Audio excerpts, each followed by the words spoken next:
¿Qué tal amigos? Bienvenidos a un episodio más de la Biblia bajo los lentes en este largo estudio que estamos haciendo del Evangelio de Marcos.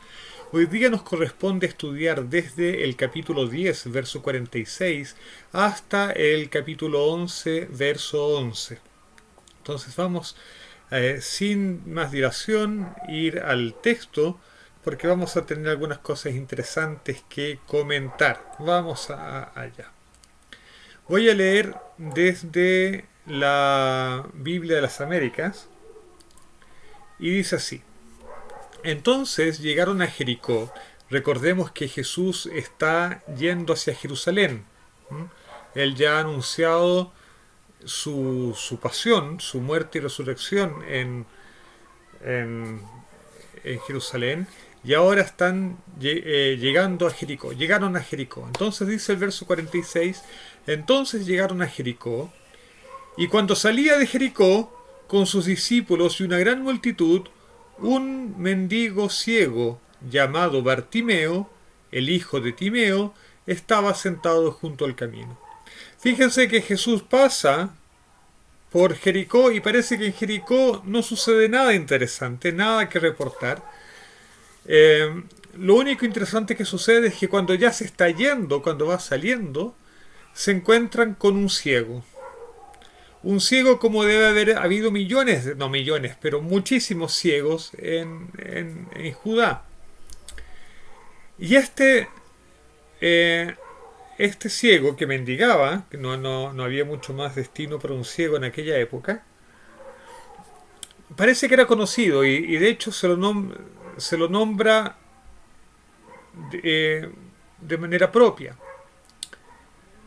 Se llama Bartimeo, era conocido como Bartimeo. Bartimeo en arameo quiere decir hijo de Timeo. Así es que Marcos, como le está escribiendo a una audiencia romana que no sabe arameo, tiene que traducir el nombre Bartimeo como el hijo de Timeo. Y Bartimeo entonces estaba sentado junto al camino. Verso 47.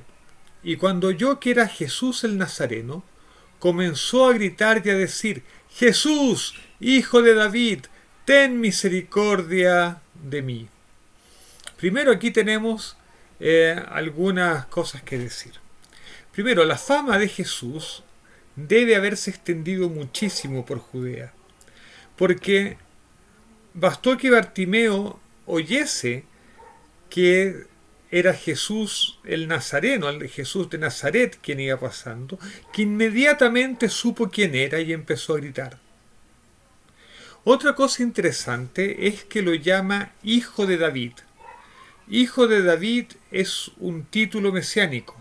Hijo de David se refiere al heredero al trono de Israel. O en este caso del reino de Judá, ¿no es cierto? Entonces, Bartimeo, el ciego, es la primera persona fuera de los discípulos y fuera de los espíritus inmundos que en el Evangelio de Marcos reconoce a Jesús como Mesías. Pedro lo había hecho en privado. Los espíritus inmundos lo habían hecho en ocasiones más públicas. Y Jesús les había prohibido que dijesen quién era. Pero Bartimeo, el ciego, reconoce a Jesús como el Mesías. Y aquí hay un contraste entonces que se puede hacer inmediatamente entre un ciego y el pueblo en general, o más específicamente los líderes religiosos del pueblo. Los líderes religiosos del pueblo se van a negar a reconocer en Jesús al Mesías, pero Bartimeo, el ciego, sí lo hace. Por supuesto, el Evangelio de Mateo es un evangelio creyente, así es que es un evangelio que parte de la base que Jesús es el Mesías.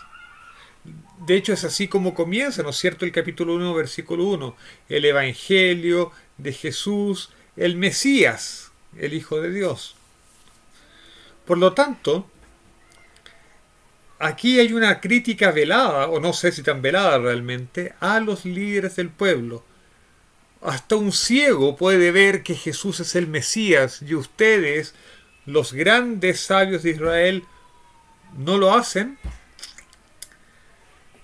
Ok, sigamos. Versículo 48.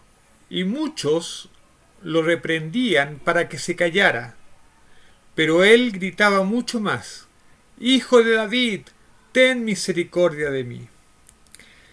Y aquí vemos nuevamente a los seguidores de Jesús impidiendo el acceso a Jesús, o por lo menos pidiendo a Bartimeo que se calle. La pregunta es, ¿por qué los discípulos? ¿Qué motivos tienen los discípulos para pedirle a Bartimeo que se calle? Podemos pensar en varios. Por ejemplo, ellos no quieren llamar la atención, no quieren que se haga escándalo diciendo que Jesús es el Mesías. Saben que eso va a provocar la ira de las autoridades, tanto romanas como las autoridades judías. Herodes, por ejemplo, y las autoridades religiosas. Por otro lado, ellos a lo mejor pensaban que Bartimeo no era digno de acercarse a Jesús. No iba a hacer otra cosa sino molestarlo, y Jesús tiene cosas tan importantes en las que pensar, tiene que organizar el reino. Sea lo que fuere, el caso es que son los seguidores de Jesús que impiden a alguien llegar a Jesús. Y uno tiene que preguntarse obligatoriamente cuál es la situación de la iglesia hoy día. ¿La iglesia hoy facilita el acceso a Jesús o lo estorba? Somos canales por los cuales las personas pueden llegar a Dios, o las personas llegan a Dios a pesar de nosotros. Eso es algo que debemos resolver. Debemos realmente pensar si a lo mejor colocamos barreras innecesarias, o tal vez pensamos que no todas las personas son dignas de acercarse a Dios. Eso lo dejo para meditación personal. Creo que dije suficiente. Versículo 49. Y Jesús se detuvo y dijo: llamadle, llámenlo. Y llamaron al ciego diciéndole: anímate, levántate, que te llama. Este versículo es extraño. Bueno, Jesús parece estar asumiendo la actitud de un rey. No es que él se haya acercado a Bartimeo como Jesús lo había hecho en otras ocasiones. Él se había acercado a un leproso. Ahora Jesús manda a llamar a la persona. Es casi un rey concediendo audiencia. Hay una actitud distinta aquí en Jesús. El relato va moldeando a Jesús como una figura real. Sigamos, versículo 50. Y arrojando su manto, se levantó de un salto y fue a Jesús. Fíjese que este versículo implica que Bartimeo gritaba, pero continuaba sentado. A lo mejor no sabía dónde ir. Sabía que Jesús estaba por ahí, pero no podía verlo, no sabía exactamente a dónde. Entonces él no se había levantado. No es que estuviera a tientas buscando a Jesús.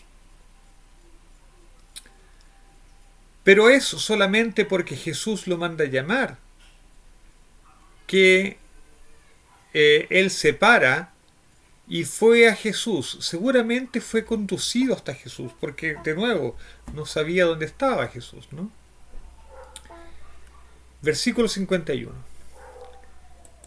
Y dirigiéndose a él, Jesús le dijo: ¿qué deseas que haga por ti? Y el cielo le respondió: Raboní, que recobre la vista.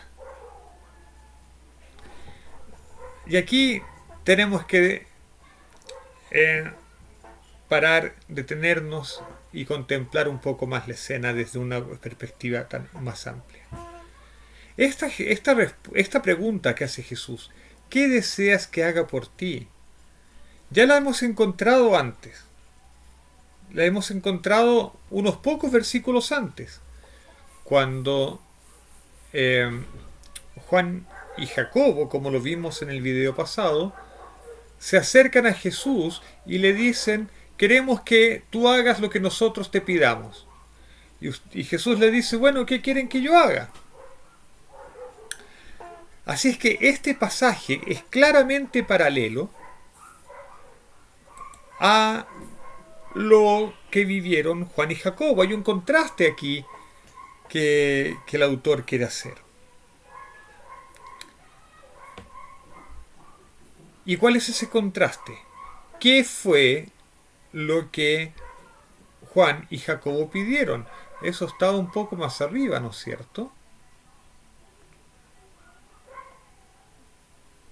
Ellos dijeron: concédenos que en tu gloria nos sentemos a tu derecha y el otro a tu izquierda. Juan y Jacobo estaban pidiendo gloria para ellos mismos. ¿Pero qué pide Bartimeo? Bartimeo dice primero: Rabboni, mi maestro. Contesta con mucho más respeto que lo que lo hicieron Juan y Jacobo, que eran discípulos. Tal vez para Juan y Jacobo Jesús se había tornado suficientemente familiar porque habían estado conviviendo con él diariamente. Pero para Bartimeo Jesús es todo un personaje, es el hijo de David, es el rey, es el Mesías. Y le dice: mi maestro. Le habla con respeto y con humildad le pide que recobre la vista.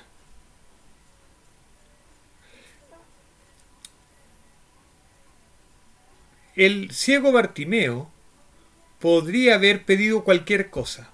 Podría haber pedido un Ferrari, podría haber pedido un puesto importante en el reino, podría haber pedido la paz mundial, pero él, digámoslo así, en su visión limitada de las cosas, dice que recobre la vista. Pide lo que es importante para él, sin duda, pero no pide nada más que recobrar la vista. No pide fortuna, no pide tesoros, no pide vestidos, ni siquiera sabiduría, como lo hiciera Salomón.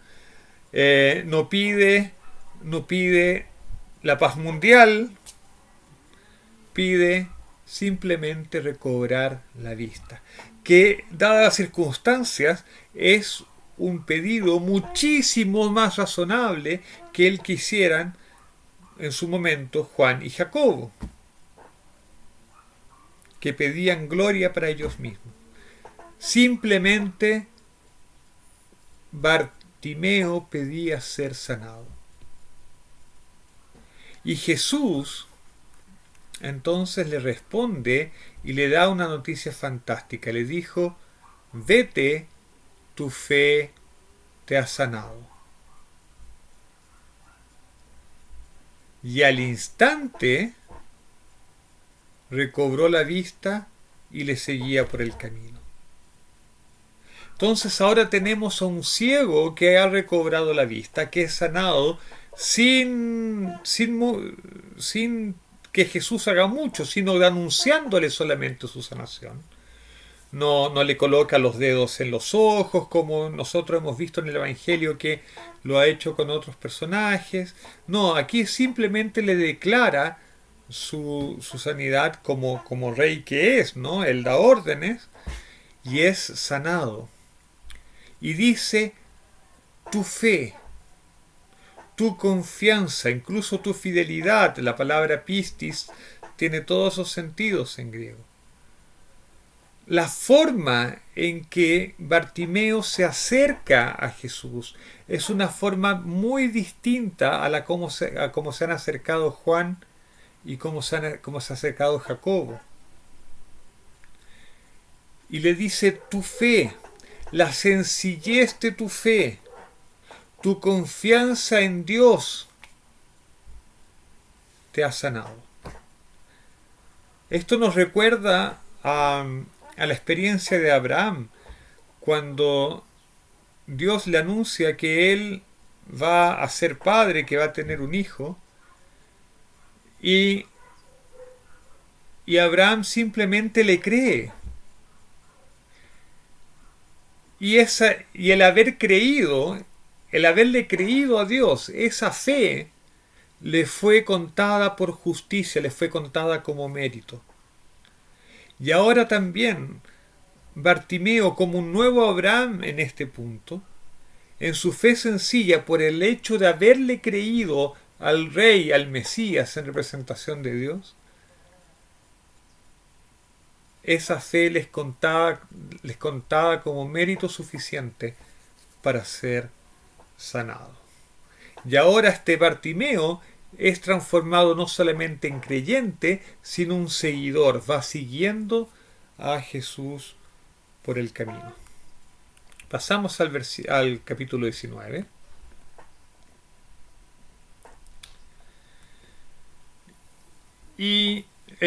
Perdón, el capítulo 19, al capítulo 11. Vamos al capítulo 11. Marcos no tiene capítulo 19. Marcos capítulo 11. Y dice así: cuando se acercaban a Jerusalén, por Betfagé y Betania, cerca del monte de los Olivos, envió a 2 de sus discípulos y les dijo: id a la aldea de enfrente de vosotros, y tan pronto como entréis en ella, encontraréis un pollino, un burrito, ¿no es cierto?, atado, en el cual nadie se ha montado todavía. Desatadlo y traedlo. Y si alguien os dice: ¿por qué hacéis eso?, decid: el Señor lo necesita, y enseguida lo devolverá acá. Entonces ellos fueron y encontraron un pollino, un burrito, atado junto a la puerta afuera en la calle, y lo desataron. Y algunos de los que estaban allí les dijeron: ¿qué hacéis desatando el pollino? Ellos les respondieron tal como Jesús les había dicho, y les dieron permiso. Vamos a parar la lectura aquí por el momento. Primero, este pasaje nos va a recordar un trecho del profeta Zacarías, en el capítulo 9 de Zacarías. Específicamente, el versículo 9 dice: regocíjate sobremanera, hija de Sión. Da voces de júbilo, hija de Jerusalén. He aquí tu rey viene a ti, justo y dotado de salvación, humilde, montado en un asno, un pollino, hijo de asna. Este pasaje, esta profecía, es interpretada por el Evangelio como un pasaje mesiánico, y aunque Marcos no lo cita explícitamente, es claro que Marcos ve que este pasaje se está cumpliendo aquí. Curiosamente, Rashi, comentando este pasaje de Zacarías, dice que es imposible interpretar este pasaje como refiriéndose al rey Mesías, porque está escrito que su reino será de un mar a otro mar. Lo que quiere decir Rashi, seguramente, es que este rey descrito por Zacarías y la aplicación hecha en Marcos, evidentemente Rashi no está comentando Marcos, está comentando Zacarías. Pero este pasaje no puede ser mesiánico porque es demasiada humildad estar para el Mesías ir sentado en un burrito. Uno esperaría un corcel. Entonces Rashi dice: la dignidad del Mesías va a ser mayor que esta. Pero el Evangelio interpreta este pasaje como mesiánico y justamente hace ver a Jesús como un Mesías humilde. En otro video comentábamos que hay 2 figuras mesiánicas en en la tradición judía, el Mesías hijo de David y el Mesías hijo de José. Y el Mesías hijo de David es un Mesías victorioso, mientras que el Mesías hijo de José es un Mesías sufriente. Y aquí vemos un contraste. Vemos a Jesús habiendo sido nombrado como el Mesías hijo de David, y que sin embargo asume una actitud humilde más propia del Mesías hijo de José. Sigamos adelante. Versículo 8. Y muchos tendieron sus mantos en el camino, y otros tendieron ramas que habían cortado de los campos. Los que iban delante y los que lo seguían gritaban: «Hosana, bendito el que viene en el nombre del Señor». Aquí parece que Jesús ya está rodeado por la multitud. No es como lo habíamos visto en el video anterior, que Jesús iba delante y todos los demás lo seguían como corderitos. No, aquí la multitud lo ha rodeado, ha colocado mantos y ramas delante de él para que pase triunfalmente, aunque en esta escena rara de un burrito, ¿no? Y en vez de alfombra roja están estas ramas y estos vestidos, estas ropas de los de la gente común. Y ellos gritan Hosana. De hecho, toda esta expresión Hosana, bendito el que viene en nombre del Señor, está tomada del Salmo 118. La expresión para Hosana en el Salmo 118, el versículo 25, que de hecho dice: «Te rogamos, oh Señor, sálvanos ahora, te rogamos, oh Señor, prospéranos ahora».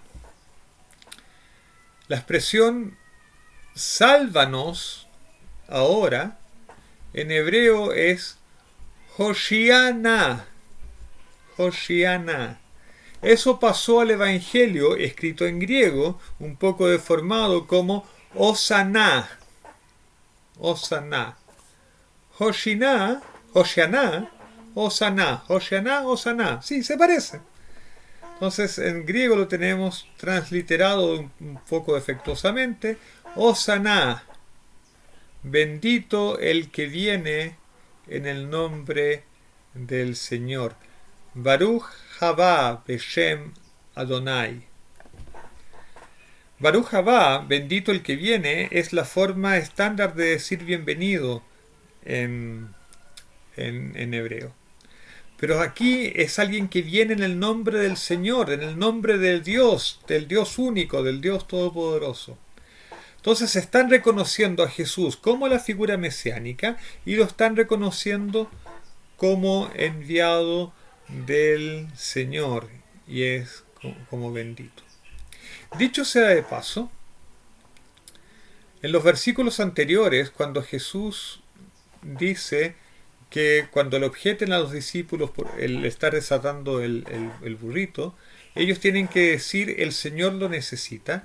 En griego la palabra Señor es Kyrios, la misma palabra que se traduce que se usa en el versículo 9 para decir en nombre del Señor, Kyriou, del Señor.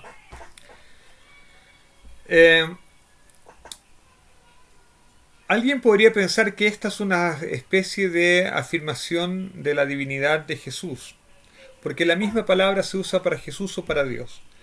En realidad hay que tener un poco de cuidado en este punto, porque la palabra Kyrios en griego significa Señor, dueño, amo, y puede ser aplicada, y en los 70, en la Septuaginta, en la versión de los 70, la traducción griega del Antiguo Testamento, es muchas veces utilizada en lugar del nombre de Dios, en lugar del nombre que nosotros pronunciamos erradamente como Jehová, se usa la palabra Kyrios, Señor.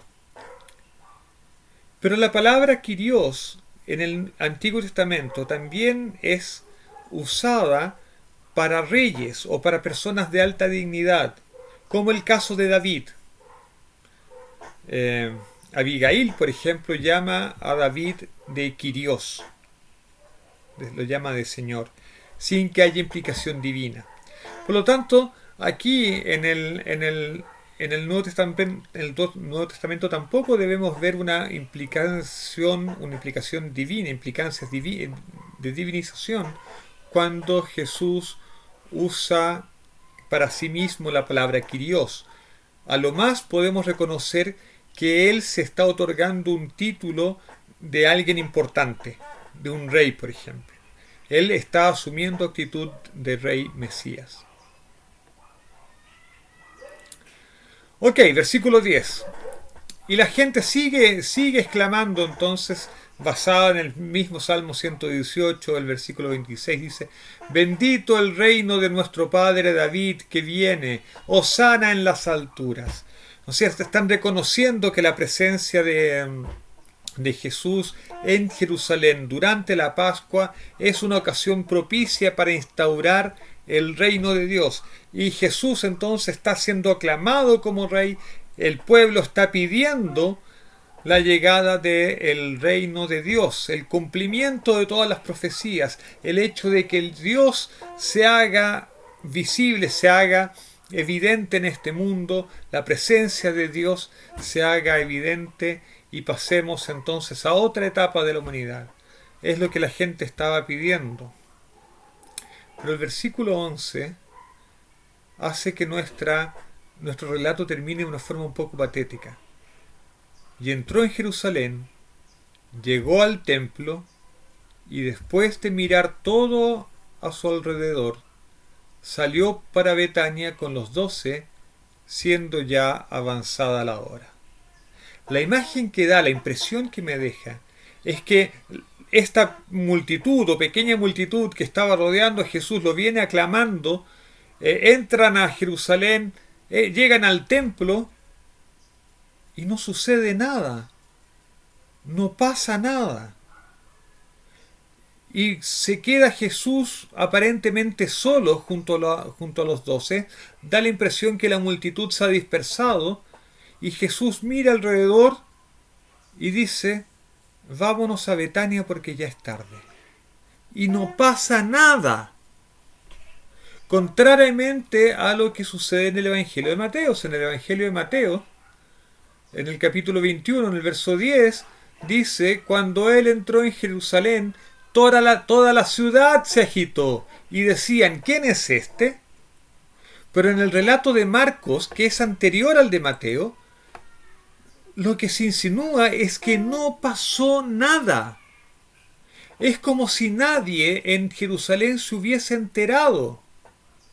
Y Jesús, un poco solo, solamente con los 12, se va a Betania, donde sus amigos, a pasar la noche.